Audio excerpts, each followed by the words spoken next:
వికారాబాద్ కలెక్టర్పై ఉద్దేశపూర్వకంగానే ముందస్తు ప్రణాళికతో దాడి జరిగిందని ఐజీ వి సత్యనారాయణ తెలిపారు. వికారాబాద్ జిల్లా ఎస్పీ కార్యాలయంలో మీడియా సమావేశం నిర్వహించి వారు మాట్లాడుతూ, లగచర్ల గ్రామంలో వికారాబాద్ జిల్లా collector Prateek Jain, additional collector Linganayak, Kodangal area development authority ప్రత్యేక అధికారి వెంకటరెడ్డి డీఎస్పీపై తీవ్రంగా దాడి చేశారని ఆయన తెలిపారు. భోగముని సురేష్ అనే వ్యక్తి కలెక్టర్ గారిని నమ్మించి రైతుల వద్దకు తీసుకెళ్లడం జరిగిందని, ఫార్మాసిటీ కోసం భూసేకరణ విషయంలో కలెక్టర్ మాట్లాడుతూ ఉండగా కొంతమంది ఉద్దేశపూర్వకంగానే దాడి చేశారని, కొందరు ముందస్తు ప్రణాళికతో కలెక్టర్పై ఇతర అధికారులపై దాడి చేశారని తెలిపారు. ఈ దాడిలో సుమారు 100 మందికి పైగా వ్యక్తులు ఉన్నారని, పోలీసు విచారణలు చేస్తున్నామని, దాడికి పాల్పడిన వారిని ఎంతటి వారైనా ఉపేక్షించేది లేదని చట్టరీత్యా చర్యలు తీసుకుంటామన్నారు. అదేవిధంగా భోగమణి సురేష్, అతని వెనుక ఉన్న వ్యక్తులు ఎవరో తెలుసుకుంటామని ఇప్పటి వరకు 15 మందిని అదుపులోకి తీసుకోవడం జరిగిందని తెలిపారు.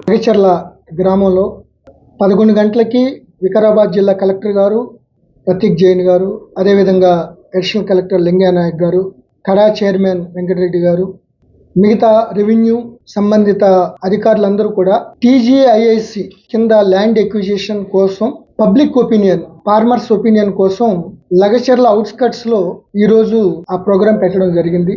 11 గంటల నుంచి 12-10 వరకు అక్కడికి ఎవరు రాకపోగా వెయిట్ చేస్తున్న సమయంలో మొగమోని సురేష్ అనే లగచర్ల వాస్తవ్యుడు కలెక్టర్ గారి దగ్గరికి వచ్చి, మీరు గ్రామంలో టెంట్ వేసినాము, అక్కడికి వస్తే మేమందరం మీరు ఏదైతే ప్రజాభిప్రాయ సేకరణ తీసుకుంటున్నారో దానికి వాళ్ళ ఒపీనియన్లు అన్ని చెప్తారు అని కలెక్టర్ గారిని రిక్వెస్ట్ చేసి తీసుకెళ్ళడానికి ప్రయత్నం చేశాడు. కలెక్టర్ గారు కడా చైర్మన్ గారిని, అదేవిధంగా అడిషనల్ కలెక్టర్ గారిని సుమారు 12:20 ఇట్లా గ్రామ వాస్తవ్యుడు వచ్చి ఇట్లా అడుగుతున్నారు అంటే, పర్వాలేదండి 2 కిలోమీటర్ల దూరంలో వెళ్తున్నాము అని తీసుకుని వెళ్ళి అక్కడ కూడా ఉన్నారు కాబట్టి వాళ్ళ అభిప్రాయం తెలుసుకుని వద్దామని వెళ్ళటం జరిగింది. అయితే అప్పటికే కొంతమంది ముందస్తు ప్రణాళిక ప్రకారం కలెక్టర్ గారు దిగి వాళ్ళ దగ్గరికి వెళ్తున్న సమయంలోనే, టెంట్ దగ్గరికి వెళ్తున్న సమయంలోనే ముందు స్లోగన్స్ ఇచ్చారు. కలెక్టర్ గారు వారికి నచ్చజెప్పి, మేము ప్రజాభిప్రాయ సేకరణ కోసం వచ్చాం, దీని మీద మీ అభిప్రాయాలు చెప్పవచ్చు, మీరు దాన్ని మేము రికార్డ్ చేసుకుంటాం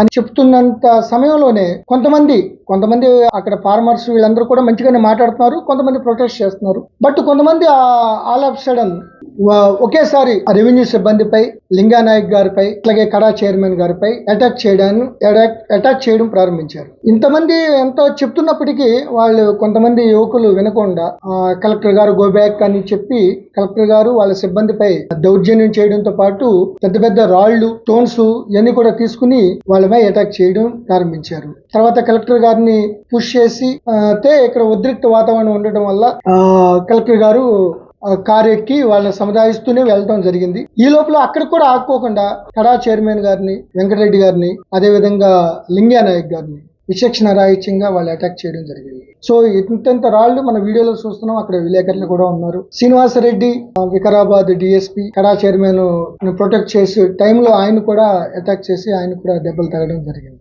సో ఈ విధంగా ప్రజాభిప్రాయ సేకరణ కోసం కలెక్టర్ గారు వాళ్ళ అభిప్రాయం కోసం వాళ్ళ రిక్వెస్ట్ మీదే ఎక్కడైతే ఉన్న ప్లేసు 2.5 కిలోమీటర్ల దగ్గర ఉన్నప్పుడు ఒక మొగమోని సురేష్ అనే ఒక వ్యక్తి వచ్చి ఆయన రిక్వెస్ట్ చేసి అక్కడి నుంచి రమ్మన్నారు అని రిక్వెస్ట్ చేస్తే కలెక్టర్ గారు అందరినీ అభిప్రాయం తెలుసుకుని, సరే అక్కడికి వెళ్ళొద్దాం, మన విలేజే కదా, వాళ్ళతో వెళ్ళి అడుగుదాం, వాళ్ళ అభిప్రాయం చెప్తారు అని చెప్పే టైంలో అభిప్రాయం చెప్పమని అడిగితే ఈ విధంగా దుందుడుగ్గా వాళ్ళు ముందస్తు ప్రణాళికలో భాగంగా ఒక కుట్రపూరితంగా కొంతమంది మధ్యలో దూరి ఈ యొక్క దాడికి పాల్పడినట్టుగా మేము ప్రాథమిక సమాచారం ప్రకారం నిర్ధారణ అయింది. ఇప్పటికే 3 ఎఫ్ఐఆర్లు రైటింగ్ గట్టి సెక్షన్లు వేసి, ఎందుకంటే ఏ రాయి ఎక్కడ తగిలినా కూడా అది ప్రాణాపాయం సంబంధించింది. చూస్తూనే ఉన్నాం.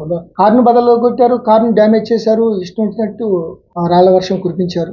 సో వీళ్ళపై ఆల్రెడీ చాలా మందిని ఇప్పటికే 15 మందిని ఐడెంటిఫై చేసాం. మిగతా అంతా వీడియో చేస్తున్నాం. అట్లాగే ఎవరెవరు ఫోన్లు ఎవరెవరికి చేశారు, ఎవరైతే దీంట్లో ప్రధానమైన అటాక్ చేసిన, దాడి చేసిన యువకులు ఎవరెవరితో మాట్లాడి ఎవరు ఇన్వెస్టిగేట్ చేశారు. ఎందుకంటే ఎన్నో టీజీఐఏసీని కానీ, ప్రాజెక్టుల్లో కానీ, సెజల్లో కానీ ఈ అభిప్రాయ సేకరణ ఇటువంటి ప్రాసెస్ జరుగుతూ ఉంటాయి. ప్రొటెస్ట్ చేస్తూ ఉంటారు రైతులు కాబట్టి, సున్నితమైన అంశం కాబట్టి చాలా సంయమనంగా ఆ ప్రాసెస్ కంటిన్యూ అవుతుంది. మరిన్ని అప్డేట్స్ కోసం మా ఛానల్ని సబ్స్క్రైబ్ చేయండి.